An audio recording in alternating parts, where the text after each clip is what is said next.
धन्य है भोले बाबा, जो भाग्य में लिखा वो तो मिलेगा ही, पर पंचकुला के पागलो, अगर तुम हनुमान जी की या शंकर जी की भक्ति करोगे तो जो भाग्य में नहीं भी लिखा होगा वो भी प्राप्त हो जाएगा। इसकी एक सत्य घटना तुम्हें सुनाते हैं, ऐसे नहीं, आपको इसकी सत्य घटना सुनाते हैं। काशी में एक ब्राह्मण रहते थे, ध्यान से सुनना।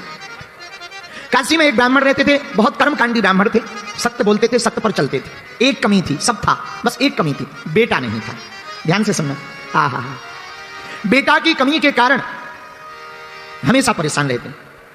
काशी विश्वनाथ की पूजा की पंडित जी ने, तो भगवान एक दिन रात को प्रकट भय, वरदान मांगो। पंडित जी बोले महाराज आपकी कृपा से सब कुछ है, बस बेटा नहीं है, पुत्र हो जाए, हमारा नाम चल जाए, वंश चल जाए, बड़ी कृपा होगी। भगवान बोले कैसी संतान चाहते हो? भोले बाबा बोले कुपुत्र चाहते हो या सुपुत्र? तो पंडित जी बोले दोनों में अंतर बताओ।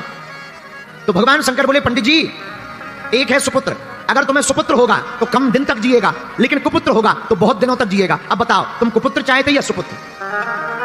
बोले महाराज अगर सुपुत्र मांगे तो कितने दिन रहेगा? बोले बेटा तो होगा पर मात्र 5 साल जिएगा, 6 साल नहीं जी पाएगा, मात्र 5 साल। ब्राह्मण ने सोचा कुपुत्र लेने से क्या फायदा, कुपुत्र हो जाएगा तो रोते ही रहेंगे, चलो अब शंकर जी प्रकट हो ही गए, बेटा का सुख मिल जाए, गोद में खिला लें, 5 साल ही सही, हे भोले बाबा आप तो हमें सुपुत्र दे दो। भोले बाबा ने कहा तथास्तु तथास्तु तथास्तु। भोले बाबा चले गए। अब ब्राह्मण बेचारा रोज ओम नमः शिवाय, ओम नमः शिवाय, ओम नमः शिवाय, ओम नमः शिवाय, ओम नमः शिवाय, ओम नमः शिवाय जप करने लगा। धीरे धीरे समय आया और भगवान की कृपा से 1 साल बाद एक बेटा हो गया। तो खुश भी हो और दुखी भी हो, रोए भी और हंसे भी। बेटा हो गया, नाम हो गया, खिलाने में अच्छा लगेगा, लेकिन ज्यादा दिन का मेहमान नहीं है, 5 साल का मेहमान। तो बार बार रोवे, याद आवे तो रोवे, बेटा को गोद में ले। इसी टेंशन में कब 4 साल बीत गए पता ही नहीं लगा। अब धीरे धीरे 5वां वर्ष लग गया। अब ब्राह्मण अपना दुख भी किसी को नहीं सुना सकते और किसी को बताएं तो लोग हंसे। इसी टेंशन में दिन रात सूख गए, पर दिन रात ओम नमः शिवाय, ओम नमः शिवाय, ओम नमः शिवाय, ओम नमः शिवाय। तो भागे भागे संतों के पास पंडित जी गए। संतों से कहा महाराज किसी की आयु अगर 5 साल की हो तो कैसे बढ़ाई जा सकती है? संतों ने कहा एक उपाय है। क्या? चत्वारि तस्य वर्धन्ते आयुर्विद्या यशो बलम।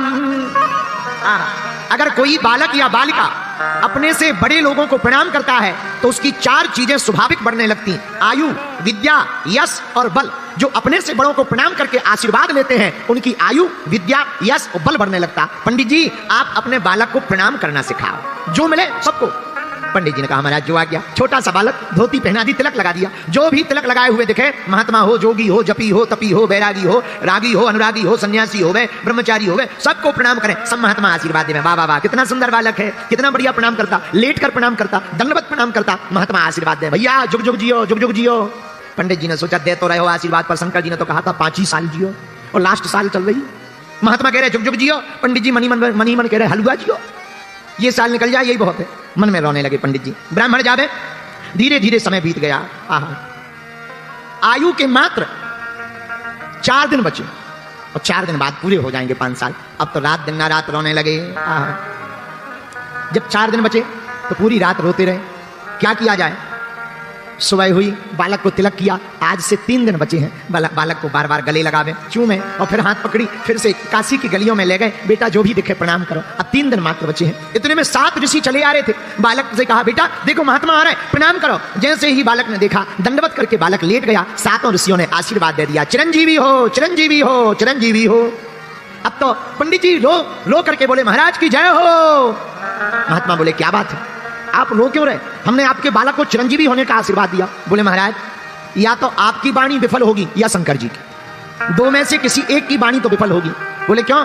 बोले आपने कह दिया चिरंजीवी हो और शंकर जी ने कहा था मात्र 5 साल जिएगा। अब हमें समझ में नहीं आ रहा किसकी बात सिद्ध होगी। महात्मा बोले मामला क्या है? पंडित जी बोले महाराज और कोई मामला नहीं है, एक ही मामला है। इस बालक को 5 साल की आयु शंकर जी ने दी थी। और पंडित जी बोले महाराज हमें और तो टेंशन नहीं है, आपने चिरंजीवी कह दिया, अब अगर बालक मर जाएगा तो बदनामी आपकी होगी। अब सप्तऋषि टेंशन में आ गए कि ये तो नया लफड़ा है। सप्तऋषि बोले पहले ही बताना था। पंडित जी बोले पहले बता देते तो लफड़े में हम थोड़ी फंसते, तुम्हें ही तो फंसाना था, अब हम थोड़ी बताएंगे। महाराज अब तो तुम जानो और शंकर जी जाने। महात्मा बोले ये तो बड़ा लफड़ा हो गया, क्या किया जाए? एक उपाय है, तुम एक काम करो। क्या? इस बालक को हमें दे दो। पंडित जी बोले 3 दिन का मेहमान है, ले जाओ। अब महात्माओं ने बालक को पकड़ा, अब सातों ऋषि रुके नहीं, सीधे ब्रह्मलोक गए और ब्रह्मा जी के सामने हाथ जोड़कर प्रणाम किया। बालक से कहा तू भी लेट जा। सप्त ऋषियों ने प्रणाम किया तो बालक ने भी लेट के प्रणाम किया। ब्रह्मा जी ने दोनों हाथ उठा के कहा बालक चिरंजीवी हो, चिरंजीवी हो। तो सप्त ऋषि मुस्कुरा करके बोले अब मेरी बला टली, अब तो मेरी बला टली। ब्रह्मा जी बोले क्या हुआ? बोले हुआ कुछ नहीं, इस बालक की आयु के दिन ही रहे हैं 3, मात्र 3 दिन बचे हैं। भगवान शंकर ने कहा था 5 साल जिएगा। हम भी तुम्हारी तरह फंस गए थे, हमने भी कह दिया था चिरंजीवी हो। अब आपने भी कह दिया चिरंजीवी हो, तो जब आपकी बात कटेगी तो हमारी कट जाएगी। आपकी कटेगी, जब ब्रह्मा जी की बात कटेगी तो हम ऋषियों की कट जाएगी, हमें कोई दिक्कत नहीं। ब्रह्मा जी बोले मामला तो बताओ। सप्त ऋषियों ने पूरा मामला बताया। ये शंकर जी का दिया हुआ वरदानी बालक है और मात्र 5 साल की आयु मिली है। अच्छा, अब इसके पिता बहुत परेशान है, अब आशीर्वाद तो दे दिया, अब क्या किया जाए? अब ब्रह्मा जी बोले अच्छा फंसा दिया। अब सप्त ऋषि हंस के बोले हम क्या करें, अब 2 ही दिन बचे हैं बातें करते करते। ब्रह्मा जी बोले अब लफड़ा मत करो, हमारी वाणी अगर विफल हो जाएगी सो लफड़ा। सप्त ऋषि बोले अब तुम जानो, हमारी तो होगी सो तुम्हारी होगी, तुम्हारी होगी सो हमारी होगी। क्या किया जाए? ब्रह्मा जी बोले एक उपाय है। बोले क्या? बोले जिसका वरदान है उसी के पास चलो। अब शंकर जी और सप्त ऋषि और वो बालक भगवान शंकर के पास सब लोग जुड़ करके गए।